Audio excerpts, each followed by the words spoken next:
Effectivement, le tout nouveau ministre de l'Intérieur qui a d'abord échangé en privé avec les proches du père Jacques Hamel, avec la sœur du père Jacques Hamel, une trentaine de minutes de conversation auxquelles nous avons évidemment pas pu assister. S'en est suivi une marche depuis le presbytère de la ville en direction de l'église de Saint-Étienne-du-Rouvray que vous voyez derrière moi, ici même où il y a 4 ans, le 26 juillet 2016, le père Jacques Hamel avait été assassiné par 2 terroristes durant son office.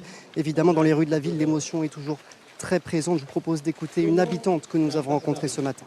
Il ne faut pas oublier et il faut, je pense, ne jamais oublier et puis croire qu'un jour les gens arrêteront de se détester par rapport à la religion. Donc voilà, donc c'est un devoir de mémoire et puis par respect aussi.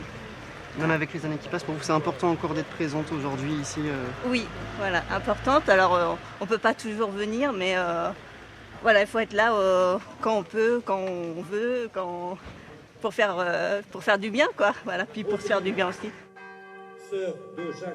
Voilà, et une messe a été célébrée en sa mémoire il y a 1 heure maintenant dans l'église.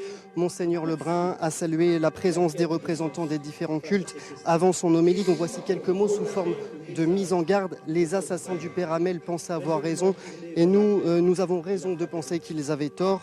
Mais où cela mène-t-il sinon à l'affrontement et à la vengeance? Suite à la messe, plusieurs prises de parole sont en cours. En ce moment même, c'est le maire de Saint-Étienne-du-Rouvray qui s'exprime devant la stèle en mémoire du père Jacques Hamel. S'en suivra 1 minute de silence ici devant l'église de Saint-Étienne-du-Rouvray.